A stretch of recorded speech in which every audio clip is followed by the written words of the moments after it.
Hello and welcome to Future You, the podcast brought to you by graduate careers experts Prospects. I'm your host, Emily Slade, and this episode is part 1 of 2, looking at the difference between studying full-time and part-time. This week, I spoke to Lizzie, who's studying for a PhD on a part-time basis. We discuss her journey so far, why coming back to education later in life played a part in why she chose part-time, and how she balances her studies with her day-to-day responsibilities.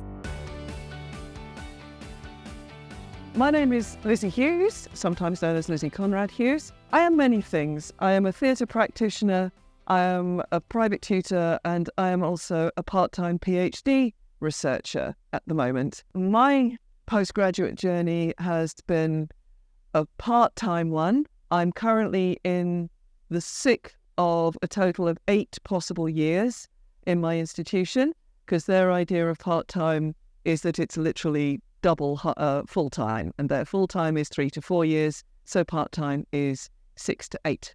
So that's me. I kind of got into research through theatre practice, because I started out as an actor. I've done a bit of everything in theatre. I've done writing, directing, teaching, producing, and I've always been interested, sort of attracted to Shakespeare, because I was an English graduate and an English teacher before I was an actor. And I was working with a group of actors who all said, "You should teach Shakespeare for actors," to which I said, "Get out. No one's, A, what do I know?" and B, that.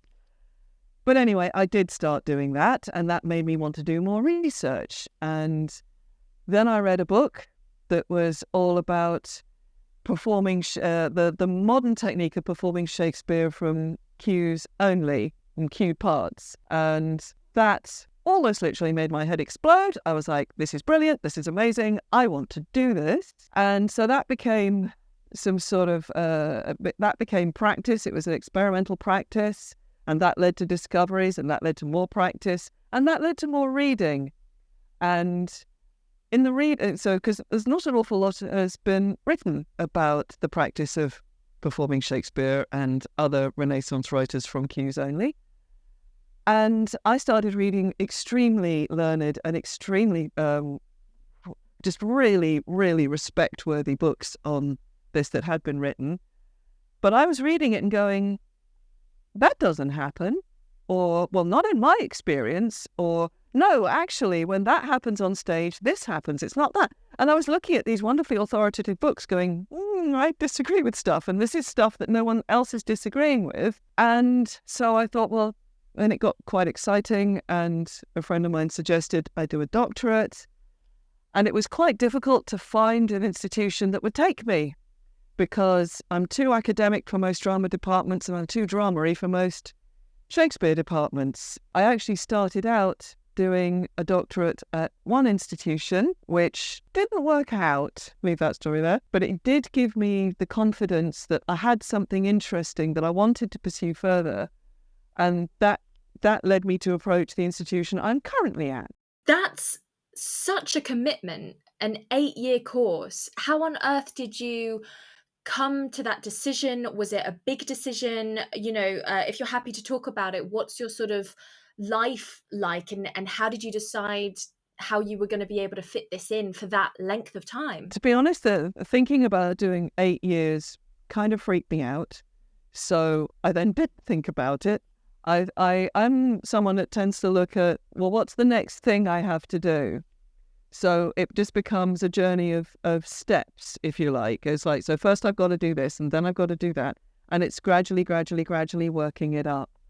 It did kind of freak me out that my very first lead supervisor had only recently returned to work from having a baby. And I thought, well, by the time I finish this kid's going to be like 8-9 years old. And then I was like, no, I can't imagine that. I think I just said to myself, well, if things happen in between times, we'll just deal with them as they come along. I've got 20, 30 years of, running my own life, running various kinds of career and work and working in theatre. And that was kind of my training. And that's what I brought into working on the doctorate. My personal decision was that I was going to do an hour every day. except Sundays. I gave myself Sundays off, but I did work some Sundays, inevitably. And so doing an hour a day, it sort of gave me a sort of a drip feed, if you like.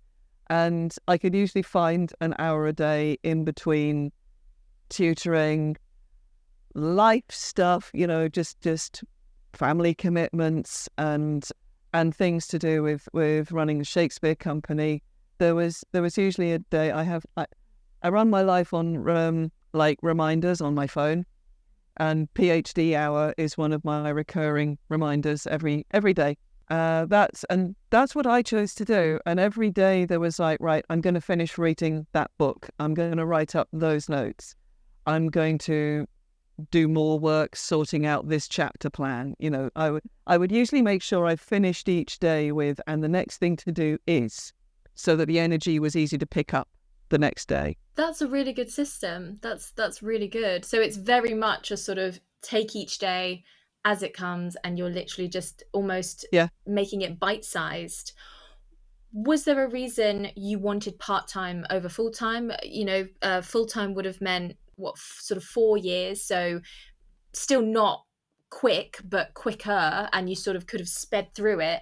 Why did you specifically choose the part-time route? Okay, well, there's a few reasons. One, I had a life and I have pupils and, a commitment, and I need to make a living.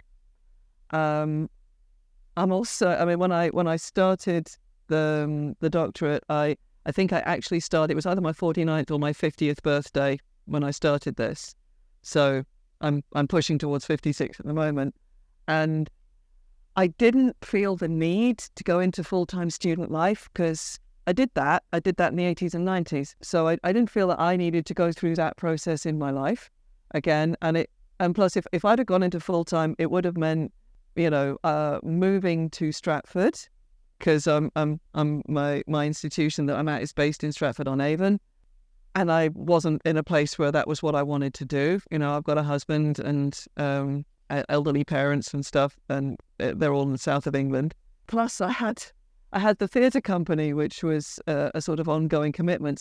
So for one thing, there was a lot of life that I couldn't just put down. There was a financial aspect to making a living, paying my bills, and then paying for the doctorate, because it cost less to do part-time study. I'm basically a distance learner, so it sort of saved it all from that. But the other side of it was I crashed back into in what I call academia. I know they don't like that word, but I sort of crashed back into study after. I left university for the last time in 1992, and I've been out in the world working and living and training and doing stuff, and I felt I needed part-time. I've been really grateful for having the extra time, actually, because I've been learning how to do this at the same time as doing it. I've not gone straight. I think if you go straight from a first degree or a master's into a doctorate, then you're in the groove. You know what you're doing. You know how it's done. You know what to expect. And I came into it as a theatre professional who I know how to do that. I don't know how to do this. And I've had to, like I say, I've had to learn how to do that as I went along. And me personally, I've been thoroughly grateful for the extra time to kind of digest stuff and sort of learn from it as I've gone along. I did consider once or twice, shall I just ditch the rest of my life for a year and invest in going full time? And I thought about it, and I thought, well, for me, I don't think that's going to be a good choice. I feel like I would just get like mental indigestion. I can't see me spending 4 or 5 hours a day on this and it being any better than it's going at the moment. In fact, for me, I felt like it would be worse because I felt like I needed the digestion time. That was why. So it's twofold, I suppose, mainly. Yeah. No, that makes complete sense. You've talked a bit about how you sort of navigate this, how you integrate it into your life. It's very much an hour a day. You you sort of take it at bite-sized pieces. What support do you have available around you? Does your institution offer you support as a part-time learner? Do you feel, especially as a distance part-time learner, do you feel supported? What support do you have access to? Well, there's probably more support than I actually take use of. I mean, I have a lead supervisor and a second supervisor, and I have an hour's meeting online these days with them every 2 months. If I were full-time, it would be every month, but we do every 2 months, called part-time. And that keeps me on target. That keeps me ticking, if you know what I mean. There's always a focus of, and I've got to make sure that I've got this bit of writing done for them for that. And they give good feedback. It's not always what you want to hear. That's life. But I very much trust their input and their direction as, they're the full-time academics. They know this game. I don't. I'm still learning it. So when they say it needs to be done like this, not like that, I'm like, oh, but then I do it, basically. We are also given a mentor, in inverted commas, and our mentor is the person that we talk to about, I suppose, anything that's not to do with academics. So you talk to your supervisors about the academics stuff, the research. You talk to your mentor about anything else that you talk to your mentor about your supervisors if you need to. You talk, about anything else that's going on, or if you're struggling, or if you need, if you need help sort of organizing yourself, or you're having troubles with stuff. So you go to your mentor about other things. That's really all that I've used. Now, the university does offer sort of wellness and support and counselling, and there's also the library offer things like these are new books that we've got in. We're having, come and have coffee and listen to someone talk about, how to use this research program. So that's on offer. Must have missed. I haven't used it. The masters and the doctorate students are there's a seminar every week, and somebody presents a paper, and everybody who's there gives feedback. And I must admit, I've kind of slipped out of that group now after 6 years. But that was a sort of group sort of feedback thing as well. And as part of that, they offer sort of skills sessions on like how to write your CV, and how to do this, and how to get into conferences, and all these sorts of things that, again, people want to know. Just trying to think what else the university offers. But I'm not officially a distant learner. They know that I am one, but that's not my classification. Oh, okay. Which I know that sounds like I did look into sort of, actually becoming a distance learner, but I was advised against it because that makes life, there's sort of there's complicated things about that which come into play. It's through my institution, Mm-hmm. and it was just like, just don't bother. Just keep doing the way things you where you are. And I'm like, okay, great, fine, I'll do that. Perfect. Because frankly, lockdown was when I really sort of went, right, this is where I'm just going to stay in. I'm staying in London, and I'm working because I can't commute to Stratford for seminars or to use the library anymore. So it was reading online, and it was buying cheap copies of the books rather than using the money to use it as a train fare to go up to Stratford, and actually suited me a lot better. Yeah. So. Oh, perfect. Yeah. Every time you mention it, it blows my mind. How are you personally feeling when you say, you've been on this journey for 6 years, you can look back at everything you've achieved, everything you're working towards. I know you're very much taking it day by day, but do you ever look at the bigger picture, and how does that make you feel? Or which bigger picture? Are we looking back, or are we looking forward? Both. I mean, or looking I don't think I've ever done anything consistently for 6 years in my life, so it's crazy to me. Actually, apart from this, I'm not entirely sure I have either.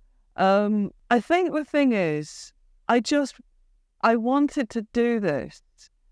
I mean, if you're thinking of taking on a doctorate, if it's not something that really burns in your soul, don't do it. Because it's one of the best bits of advice I got before I started was from my best friend who also, she finished a creative writing part-time doctorate a few years after I started this one. And she said, it's the thing you're going to wake up thinking about every day until you finish it. So don't do it unless it's on that level. And basically it is on that level. And I find it so interesting and I found it so exciting. And there are times that I found it so frustrating. But I'm trying to avoid using the word passion because this is something about which I am very passionate. And I wanted to find it with a practice basis. And I wanted to find a way to get it to a level where it could be more acknowledged, more respected. And to me, going through a doctorate was the way to do that. Because if I'm really, really lucky, cross your fingers and cross your toes, I really hope that my doctorate will become an actual book and will go out into the world of research and the world of practice and has a potential to change things, to bring new information to people, and it could, and that is something which in my deep secret heart of hearts I am so excited and so terrified of, and really want to happen, and then want to hide under the table when I think about it. So I think it's that. It's just, I mean, when I first did, my first bit of cue-based Shakespeare performance, it was a complete mess and an absolute thrill, and it just made me go, this is it. This is me. I am sticking my flag in this for not necessarily for the rest of my life, but this is the thing that I think it's got something. No one else currently is interested in it, and I think that's a shame. So I'm going to pursue this. And I'm lucky because I'm an actor and all my friends are actors and they're all also, God bless them, mad. And they all, a lot of them want to be part of it. And so it's I think it's that.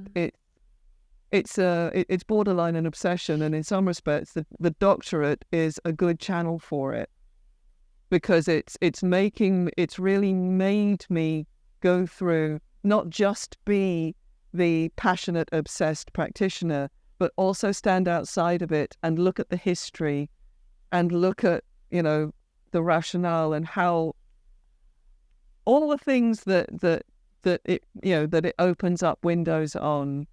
And that's been interesting because that has inevitably affected the practice independent of the doctorate. And that again, and then the practice feeds back into the doctorate. So it's they're kind of mutually feeding each other.